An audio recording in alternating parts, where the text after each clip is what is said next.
Hello, નમસ્તે, good morning, જય શ્રી કૃષ્ણ, મહાદેવ હર, જય ગિરનારી. કેમ છો બધા? મજામાં? આપ સૌનું સ્વાગત છે મારા કુલ ગિરનારી ચેનલમાં. તો આજે ભવનાથ જઈ રહ્યા છે મુચકુંદ ગુફાના દર્શન માટે. તો આપ સૌ મારી સાથે મુચકુંદ ગુફાના દર્શન કરો.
હવે આપણે મુચકુંદ ગુફા પહોંચી ગયા છીએ.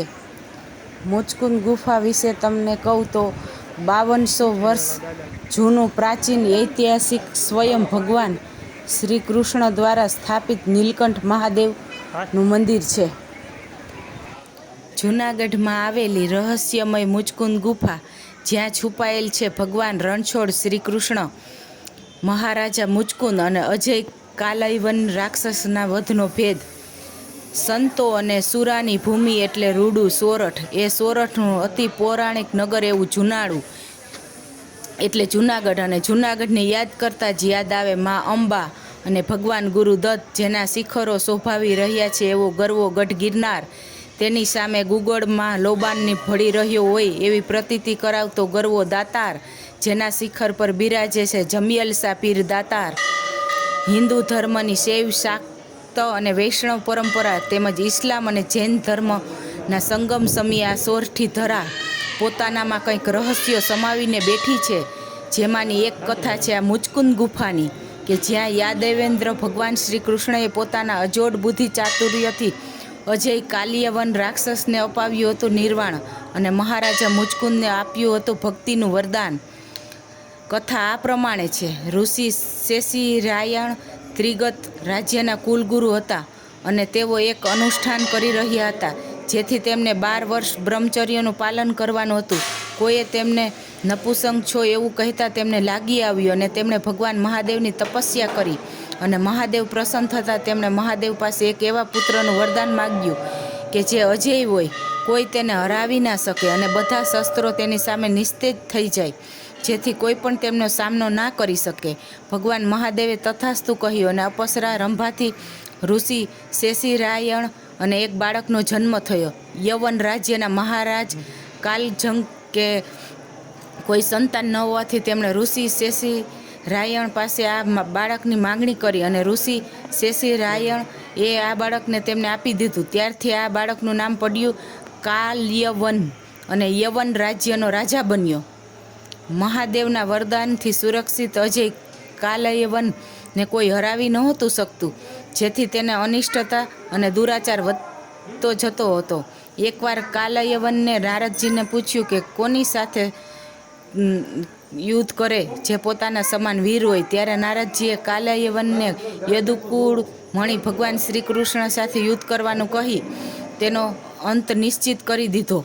અને નારદજીએ ભગવાન મધુસૂદનનો પરિચય પણ કાલયવનને આપ્યો કે ભગવાન કેવા લાગતા હશે. મથુરા પર ચડાઈ કરતી વખતે શૈલ્ય અને જરાસંધના કાલયવનને પણિયું ધમા સામેલ કરવામાં આવ્યું, અને કહ્યું. કાલયવન માની ગયો, અને જરાસંધની સાથે તેણે પણ મથુરા પર ચડાઈ કરી અને મથુરાને ઘેરી લીધી. કાલયવનને મથુરા નરેશ પર સંદેશ મોકલાવ્યો અને એક દિવસની મુદત આપી. ભગવાન કૃષ્ણએ પણ તેમનો પ્રસ્તાવ સ્વીકાર્યો, પણ એક શરત રાખી કે યુદ્ધ કાલયવન અને પોતાની વચ્ચે જ થવું જોઈએ. આટલી મોટી સેનાને શું કામ લડાવી? આ સાંભળી કાલયવન હસવા લાગ્યો, પરંતુ તેને એ ખબર નહોતી કે હવે તેનો અંત નજીક છે. કાલયવનને કોઈ દિવસ ભગવાન કૃષ્ણને જોયેલા નહીં, પણ તેણે નારદજીએ આપેલા પરિચય યાદ હતો. જેવું યુદ્ધ શરૂ થયું ને કૃષ્ણજી મથુરામાંથી બહાર આવ્યા કે તરત જ કાલયવન જોયું કે જેવું નારદજીએ કહ્યું હતું એ પ્રમાણે વર્ણ શ્યામ પણ સુંદર હતો. મસ્તક પર મોરપીંછ લહેરાતું હતું. તેજોમય લલાટ પર શોભી રહેલું ચંદ્રવંશી તિલક અને તાજા તાજા ખીલેલા કમળ સમન નેત્રો, તેમના મુખારવિંદ પર રમી રહેલું એ ત્રિભુવન વિમોહિત સ્મિત સૌને દંગ કરી રહ્યું હતું. સિંહ સમાન છાતી પર કૌસુત ભમણી અને સ્ફટિક માળા લહેરાઈ રહી હતી. વક્ષસ્થળ પર શ્રી વત્સચિહ્ન શોભાઈ રહ્યું હતું. એ કસાયેલા ખંભા ઉપર પિતાંબર ચળકી રહ્યું હતું અને સાવજ સમા ડગલા માંડતા ભગવાનને જોઈ કાલયવન ઓળખી ગયો કે આ જ વાસુદેવ છે. તેમના હાથમાં કોઈ શસ્ત્ર ન હોવાથી કાલયવને એ પણ નિર્ણય કર્યો કે પોતે પણ તેની સાથે શસ્ત્ર વગર જ યુદ્ધ કરશે. જેવો કાલયવન શ્રીકૃષ્ણ સામે ઘુરકવા માટે દોડ્યો કે ભગવાન પોતાની પીઠ દેખાડીને ભાગવા લાગ્યા. બધા અચરજ પામ્યા કે શ્રી કૃષ્ણ આવી રીતે પીઠ દેખાડીને ભાગે અને આથી જ તેમનું નામ રણછોડ પડ્યું. ભગવાન રણછોડ આગળ ભાગી રહ્યા અને કાલયવન પાછળ પાછળ. તેને એવું લાગી રહ્યું હતું કે હમણાં પકડ્યો, પણ જે સમસ્ત બ્રહ્માંડમાં વ્યાપ્ત છે એ તું જ કાલયવનના હાથમાં કેમ આવે? કાલયવન પોતાના પાછલા જન્મમાં કરેલા પુણ્યોના કારણે ભગવાનથી બચી રહ્યો હતો. આથી ભગવાન તેમની પીઠ દેખાડી ભગવાનની પીઠના દર્શન કરવાથી કાલયવનના પુણ્યો સમાપ્ત થવા લાગ્યા. ભગવાન શ્રી કૃષ્ણ ભાગતા ભાગતા રેવાચલ પર્વતની એક ગુફામાં પ્રવેશ્યા. તેની પાછળ પાછળ કાલયવન પણ એ ગુફામાં પ્રવેશ્યો. ભગવાન કૃષ્ણ ગુફામાં છુપાઈ ગયા એટલે કે કાલયવનને કોઈ દેખાયું નહીં, પણ કોઈ પિતાંબર ઓઢીને તે સૂતું એ નજરે પડ્યું. તેણે કૃષ્ણ સમજીને વિચારમાં પડી ગયો કે મને આટલો દોડાવીને આ કૃષ્ણ અહીંયા આરામ કરે છે. તેણે સૂતેલા પુરુષને લાત મારી અને વર્ષોથી નિંદ્રાધીન એ વ્યક્તિને જ્યાં ઉઠીને કાલયવનની સામે જોયું ત્યાં જ તેની શરીરમાં પ્રચંડ આગ સળગી ઉઠી. થોડી જ ક્ષણોમાં કાલયવન બળીને ભસ્મ થઈ ગયો. ભગવાન કૃષ્ણ આ દ્રશ્ય ગુફામાં છુપાઈને જોઈ રહ્યા હતા. વર્ષોથી ગુફામાં નિંદ્રા કરી રહેલા મહારાજા મુચકુંદ અને તેમની દ્રષ્ટિ માત્રથી અજય કાલયવન રાક્ષસ ભસ્મ થઈ જવા પાછળનું કારણ હતું દેવરાજ ઇન્દ્ર તરફથી તેમને મળેલ વરદાન. આવો જાણીએ મહારાજ મુચકુંદની કથા.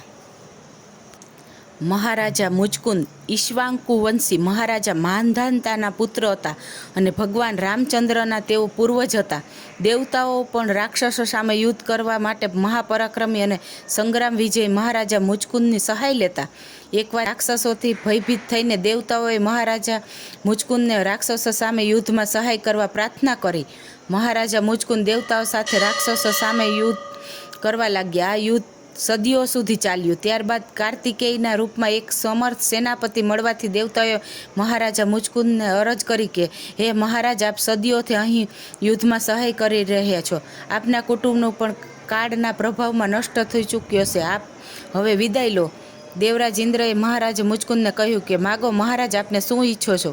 બસ એક મોક્ષ નહીં માગતા, કેમ કે તો માત્ર ભક્તવત્સલ ભગવાન વિષ્ણુ જ આપી શકે. મહારાજા મુચકુંદ આ યુદ્ધ દરમિયાન એક ક્ષણ પણ ઊંઘ્યા ન હતા. તેથી તેમણે દેવરાજ ઇન્દ્ર પાસે માગ્યું કે હવે હું આરામ કરવા માગું છું, આપ મને નિંદ્રાનું વરદાન આપો. ઇન્દ્રદેવે તથાસ્તુ કહ્યું અને એ પણ કહ્યું કે જે કોઈ મૂર્ખ આપને નિંદ્રામાંથી જગાડશે તેના પર આપની દ્રષ્ટિ પડતા જ બળીને ભસ્મ થઈ જશે. ત્યારબાદ મહારાજા મુચકુંદે ગુફામાં આવી નિંદ્રાધીન થયા. આ વરદાન વિશે શ્રી કૃષ્ણ જાણતા હતા, તેથી જ તેઓ યુદ્ધમાં ભાગ્યા અને જે ગુફામાં મહારાજ મુચકુંદ સૂતા હતા એ ગુફામાં જઈ મુચકુંદને પોતાનું પિતાંબર ઓઢાડી દીધું, જેથી કાલયવન મહારાજ મુચકુંદને જગાડે અને તેમની દ્રષ્ટિ પડતા કાલયવન બળીને ભસ્મ થઈ જાય. મહારાજ મુચકુંદે જાગીને જોયું તો કાલયવન ભસ્મ થઈ ગયો હતો અને ભગવાન શ્રી કૃષ્ણના તેજથી આખી ગુફા ઝળહળી રહી હતી. તેઓ થોડા સમય સુધી ભગવાનને ઓળખી ના શક્યા, પણ પછી જાણ થતાં તેઓ ભાવ વિભોર થઈ ભગવાનને વંદન કરવા લાગ્યા. જ્યારે ભગવાન શ્રી કૃષ્ણએ તેમને ઈચ્છિત વરદાન માગવા કહ્યું ત્યારે પરમ બુદ્ધિમાન મહારાજા મુચકુંદે ભગવાનની શરણ માંગી. ત્યારે યદુકુર શિરોમણી ભગવાન શ્રી કૃષ્ણ બોલ્યા કે હે રાજન, આપ આપના મનોભાવો અને મનને મને સમર્પિત કરી દો. આપે જે પાપ કર્યા તેને મારા નામ સ્મરણથી નાશ કરો અને આપ આવતા જન્મમાં એક બ્રાહ્મણ થઈને જન્મ લેશો. ત્યારે આપને ભક્તિથી ફરીવાર મારા દર્શન પ્રાપ્ત થશે. એમ કહેવાય છે કે બીજા જન્મમાં મહારાજ મુચકુંદ નરસિંહ મહેતા થઈને જન્મ્યા, અને આપણે સૌ જાણીએ છીએ કે નરસિંહ મહેતાના કાર્યો કરવા ભગવાન શ્રી કૃષ્ણ જુનાગઢ આવ્યા હતા. આ રેવાતલચલ પર્વત એટલે ગિરનારની ગુફા જ્યાં મહારાજા મુચકુંદ સૂતા હતા, એ ગુફા આજે પણ વર્તમાન છે. જૂનાગઢ શહેરથી ભવનાથ તરફ જતા જ્યાં દામોદર કુંડ આવેલો છે, ત્યાં દામોદર ભગવાન માધવરાયના મંદિરથી જમણી બાજુ તરફ સાવ નજીકના અંતરે આ રહસ્યમય તેમજ રસમય ગુફા આવેલી છે. આ ઐતિહાસિક અને પૌરાણિક ગુફાના દર્શન કરવાનો એક લાવો છે. સોરઠની ધરા માટે એમ કહી શકાય કે દરેક પથ્થર ઉચકીએ તો એક કથા આપને મળી આવે. આપણા અમૂલ્ય ધાર્મિક સાંસ્કૃતિક વારસાનું જતન કરવું એ આપણા સૌની ફરજ છે. આ વારસોને જાણીએ આપણે ગર્વ અનુભવવો જ રહ્યો. આ કથા તો માત્ર આપણા સૌરાષ્ટ્રમાં, આપણા ગુજરાતમાં કે આપણા ભારતમાં જ સંભવી શકે, એમાં કોઈ બે મત. આપ સૌને મારો વિડીયો ગમ્યો હોય તો સબસ્ક્રાઈબ, લાઇક એન્ડ શેર કરવાનું ભૂલશો નહીં.